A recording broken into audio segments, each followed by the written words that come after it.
বসেন প্লিজ। পরিচয় হলাম, আমার নাম রনি, আমার বয়স 22 বছর, আমি মানিকগঞ্জ থেকে এসেছি। আপনার সাথে পরিচয় হয়ে খুশি হলাম। আর কে সবচেয়ে জুনিয়র কে আছে এমন কারো কাছে শোনা উচিত? Watashi wa Sumon desu. Ima Mizuni Sai desu. TTC de Ima TTC de Benkyū shimasu. Shisei shimasu.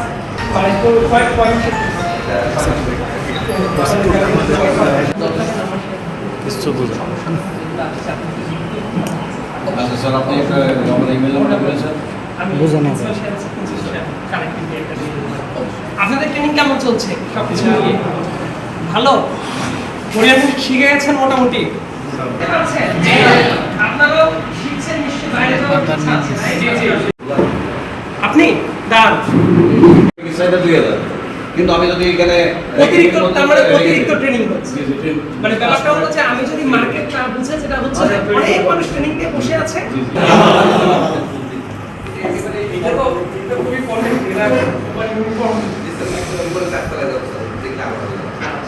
ভালো চলছে সবকিছু?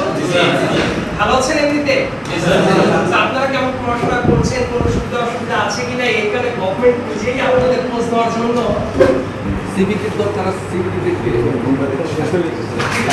স্যার মোটা দাগে খুব একটা বেশি সমস্যা নাই। নাই স্যার, নাই স্যার, ওইটা স্যার মেকানিক্যাল জিনিস একটু কিছু হয়, আমরা স্টার্ট করি।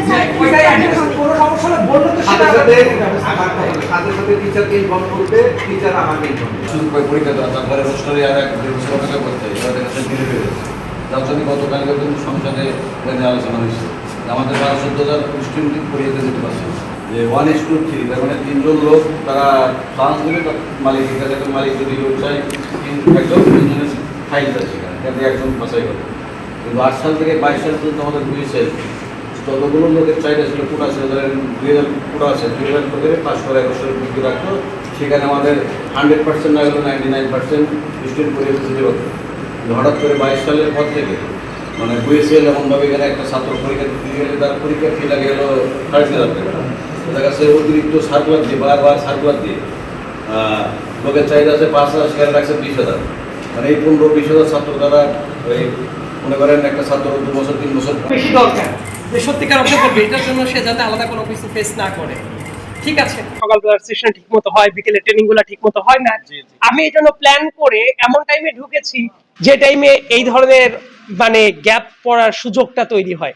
কিন্তু র্যান্ডম একটা ভিজিটে এসেও যখন দেখলাম ক্লাসগুলো ঠিক মতো চলছে, সোফার আমার কাছে মনে হয়েছে অন্তত পক্ষে এই মানিকগঞ্জ টিটিসিতে কাজটা ভালোই হচ্ছে। তাহলে তো চোখের সামনে এমন অনিয়ম ধরা পড়তো, যেহেতু সেটা পড়ে নাই, যেহেতু ইনফর্ম করা হয়নি, এখানে প্রিন্সিপাল সাহেব আছেন, যেহেতু কাউকে ইনফর্ম করে আসেনি, সো আমি তো রিয়েল পিকচারটাই মোটামুটি দেখার চেষ্টা করেছি। বাট কনক্লুসিভ কোনো রিমার্ক করছি না, তার কারণ চূড়ান্ত বিচার বিবেচনা আছে, সেটা দেখার পরে হয়তো বা আমার উপলব্ধিটা আরো একটু চূড়ান্তভাবে আমি বুঝতে পারবো যে আসলে কোথায় কি গ্যাপ হচ্ছে বা কি কাজটা চলছে।